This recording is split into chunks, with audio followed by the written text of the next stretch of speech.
And let's cut straight across to images coming in of Prime Minister Modi's bilateral with Ukraine President Volodymyr Zelensky, which is happening in Italy on the sidelines of the G7 summit. This bilateral is underway after the first two, which you see on your screens, were done. One with French President Macron, the second with UK Prime Minister Rishi Sunak. We'll just put out the images for you of the bilateral that's taking place right now with Ukrainian President Volodymyr Zelensky. Geeta Mohan is joining us live with more details on this. She's joining us live from Bari in Italy. Geeta, the crucial bilateral that you were referring to earlier between Prime Minister Modi and President Zelensky currently underway. There's already been an invite sent across from Zelensky for the Ukraine Peace Summit, but unlikely really that Prime Minister Modi will attend. Well, that's right. Prime Minister Modi is not going for the Ukraine Peace Conference. Remember, India shares a very important tie. India shares very important ties with Russia, and Russia is not going to be in the room. It's not invited. China certainly is asking many to desist. In such a scenario, with Prime Minister Narendra Modi just taking office for the third time, we will have representation at the summit. It is going to be a secretary level representation.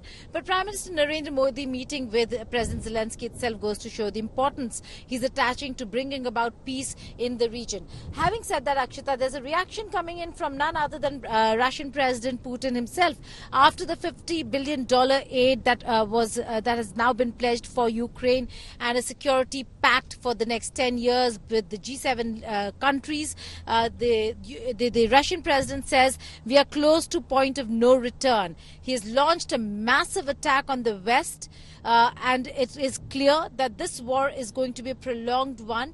Prime Minister Narendra Modi holds a unique position of being friends with Russia as also with Ukraine. There has to be mediation. There has to be a space for them to come to the negotiating table and to speak to ensure that this war does come to an end. What's the conversation that's taking place right now with President Zelensky? Something we'll have to wait and see. But the message of India is very clear that there needs to be ceasefire, that both sides need to come to the talking table. Ukrainian president also had a very hard position for obvious reasons. An invasion is always something that makes the incumbent take a very hard position, the country that has been invaded. So let's see what the conversations are going to be after this meeting. Akshita, Prime Minister Modi is going to head for Borgo Ignazio, which is where the beautiful resort place where the G7 summit is going to take place, and that's where the outreach sessions with the invitee countries is going to begin. It is going to be opened by Pope Francis, who is going to speak on artificial intelligence, a rare moment. We will be catching all the details on that. And Prime Minister Modi will be giving a larger speech and statement on the focus areas of the outreach session this time around. Interesting. There is going to be a meeting, we hear, between Prime Minister Modi and Pope Francis. Not really a pull aside, but you will see those pictures of their meeting, considering that they will be at the same venue. So it'll be interesting to see that particular development as well. But speaking particularly again about this bilateral that's taken place with the Ukrainian president, India has played a very, very important role, Geeta, in reaching out to both sides, in pushing for the end of this conflict. And, while we've maintained a very delicate balance on the issue, seeing our relations with Russia as well, we've played a crucial role in bringing countries together and try to mediate. Well, that's right. The fact that there are countries that have influence and that are important is quite important. And over here, Akshita, a comparison being made between two countries, India and China. Now, both countries have very good ties with Russia. But when Zelensky spoke yesterday with world leaders, he did raise concerns with regards to China, saying that China does not supply weapons per se to Russia, but does allow manufacturing to take place of the weapons. India, on the other hand, has both the countries, Russia and Ukraine, have only spoken highly about. There are no concerns there on that count. So a lot depends on how India is going to have those conversations. World leaders are depending on India to have certain conversations. It does seem like even in the Ukraine peace conference that is going to be held in Switzerland, it looks like for certain quarters a non-starter if you do not have both the stakeholders in the room. The most important thing right now is to see who is going to be able to get them to the negotiating table.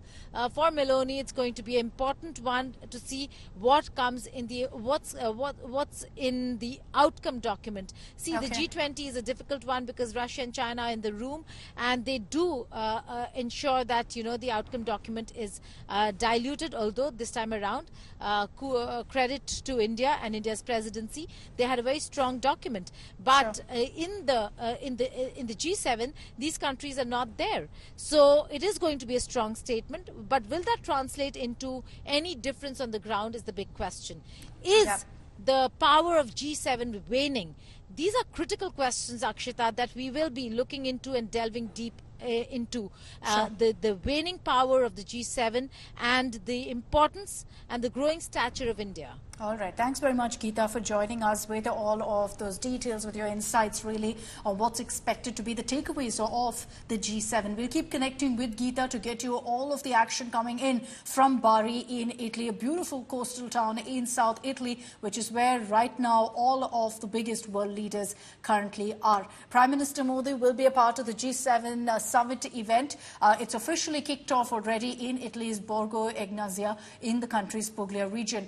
French President Emmanuel Macron, UK Prime Minister Rishi Sunak met with Prime Minister Modi. They held bilateral discussions ahead of the G7 summit.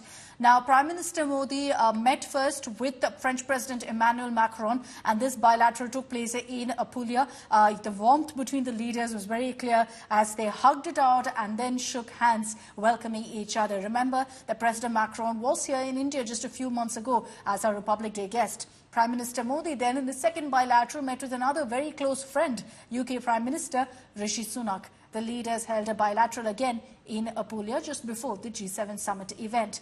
This is Modi's first trip abroad after assuming office for the third consecutive term, and clearly he's meeting with the most powerful right now in South Italy. Taking to social media, Prime Minister Modi recalled Italian Prime Minister Giorgia Meloni's visit to India and said that he's committed to bolster India-Italy ties during his visit. Sono trascorsi 841 giorni dall'inizio e vi confermo che abbiamo raggiunto l'accordo politico per fornire un sostegno finanziario aggiuntivo all'Ucraina di circa 50 miliardi di dollari entro fine anno, grazie a un meccanismo di prestiti per la cui restituzione potranno essere utilizzati gli extra profitti derivanti dai beni russi immobilizzati nelle nostre giurisdizioni. Non parliamo chiaramente di una confisca di questi beni, ma degli interessi che maturano nel corso del tempo. So Prime Minister Modi currently in Italy has already held meetings with world leaders including Emmanuel Macron, Rishi Sunak and Zelensky. Our next report details priority items of the G7 agenda of 2024.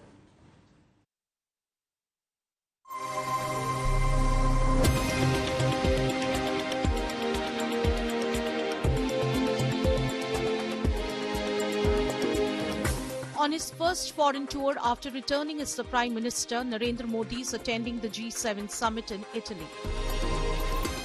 Though India is not a member of the group of countries with advanced economies, it's been specially invited. With a GDP of $3.94 trillion, India boasts an economy larger than 4 G7 members, Canada, France, Italy and the UK, and is one of the fastest growing economies worldwide. All eyes will be on the Narendra Modi-Giorgia Meloni meet. Meloni herself is fresh off a bumper victory in the EU elections and has emerged as one of the most popular leaders in G7.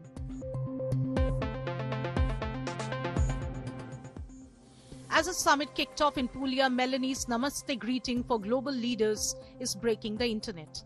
With the G7 leaders in Italy, the Prime Minister held key bilaterals with Rishi Sunak and Emmanuel Macron. A bilateral meet with US President Joe Biden could also be on the cards. Prime Minister Modi will hold talks with Italian Prime Minister Meloni, who is chairing the G7 summit this year. A meet with Canadian Prime Minister is not in Modi's plan. Days ahead of the G7 summit, Khalistani extremists vandalized a bust of Mahatma Gandhi in Italy, writing slogans related to slain Khalistani terrorist Hardeep Singh Nijjar. Russia, Ukraine, Israel, Gaza, wars and climate change will be the big focus at the G7 summit this year. Bureau Report, India Today.